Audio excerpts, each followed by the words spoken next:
Rodgers' press conference was eye-opening. I like what he pointed out. Performance is key to coming back next year, and Robert Saleh in offensive meetings.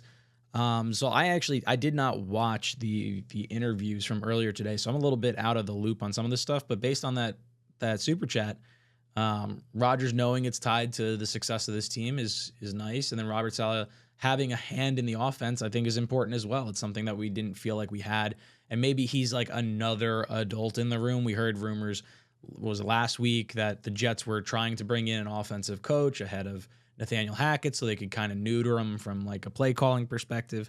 Matt, what are your thoughts on what Rodgers said today, what Saleh said today, and maybe how the dynamic between the coaching staff and their success could lead to, more success on the field?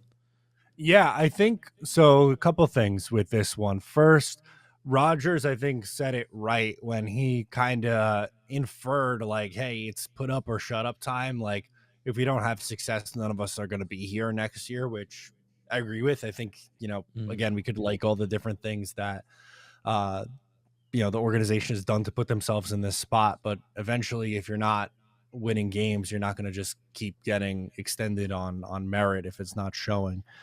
And with Robert Saleh getting more involved in the offense, I saw some people look at that as a negative, like he's a defensive coach. What's that going to really do? And I think that's a really short-sighted way of looking at it. If you want to look Mhm. at any negative, it's that it's taken this long for him to get involved, because I think the biggest thing with some of the Jets coaches in, recent memory, a lot of them defensive minded. You look at like Rex Ryan and Mangini and Todd Bowles, some of their biggest downfalls was because they weren't involved enough in the offense and instead kind of focused just too much on their defense. And they had a really good defense, but the offense was just lacking in certain spots.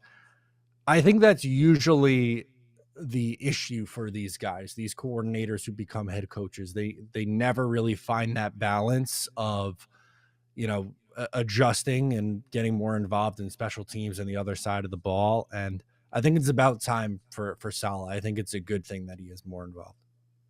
Yeah, I think you said it right too, where it's like, oh, what he's defensive coach, like what is it?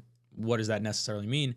It's he knows exactly how he would attack certain offenses. Like, hey, how are you going to line up? Well, hey, I would tell my guys to mirror this, or I would tell them to shift their alignment to the left or to the right, depending on what's going on. I think there's a lot of insight into a top three defense and how they could attack what we're hoping is going to be a really elite offense this season. Green Bean, what were your thoughts on Robert Saleh's, hand inside the offensive room, and then also Rodgers acknowledging that they need to win this year? Well, I'll tell you what. Even if his input in the offense is as simple as we got an injured guy, we got two injured offensive linemen over there. Why the fuck are you running that way? You know what I mean? Like even if it's just that, like snap out of it, you like that kind Yeah. of thing. Just having that control, like no more. We got two starters over here. I want you running that way. Behind the strength of the offensive line. I think that's going to be, the impact will be immeasurable. I mean, it just seems sometimes like we're lost in the sauce, and that our offensive coordinators, while I liked Mike LaFleur and his schematics better than Hackett thus far, they both did that. It seemed like LaFleur, even they just kind of had a game plan, set up, and they weren't going to deviate no matter what the defense presented or what injuries happened or what happened in the game. You want a guy that can adjust and morph as the game goes on. And so if Saleh can just identify, like, look, dude, you've been doing the same thing for 3 drives, run, pass, whatever it might be, like it's time to change it up. Here's what I want. That's going to be enough of an impact. Not leaving these guys on their island. They're just kind of doing their thing, and they're just, they're not paying attention, they're not figuring it out, and he can step in and help alter that or demand that it's altered.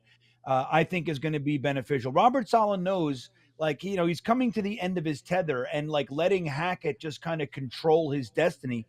I think that's not the way to go, man. You don't put that much faith in anyone.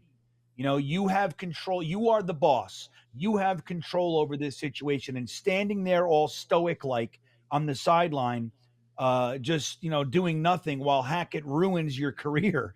I just don't think that's wise. So I like the idea that he's getting back into it. So yeah, I'm in favor of it, man. I think it's the smart thing to do, and I think like you look at a Harbaugh down there for the Ravens, he's involved in every aspect of the game. Yes, his coordinators are running it, but if there's an issue, he's right in there, man, and that's the way it should be. Parcells was that way. Belichick was even that way. It's the way you got to do it. It's your team. So it's not like, Adam Gase, oh, Greg Williams is the head coach of the defense. No, he's not. He's the defensive coordinator. You are the head coach. So getting away from that bullshit, we've always had these coaches that just don't want anything to do with the other side of the ball. Salah's defense is intact, Ulbricht and the rest, they're fine. And you can have your input there, but the offense is what needs it. So I think it's a good idea. He injects his opinion from time to time. What's up, guys? Matt O'Leary from Talkin' Jets. If you liked that video, please make sure to subscribe and follow for more New York Jets content.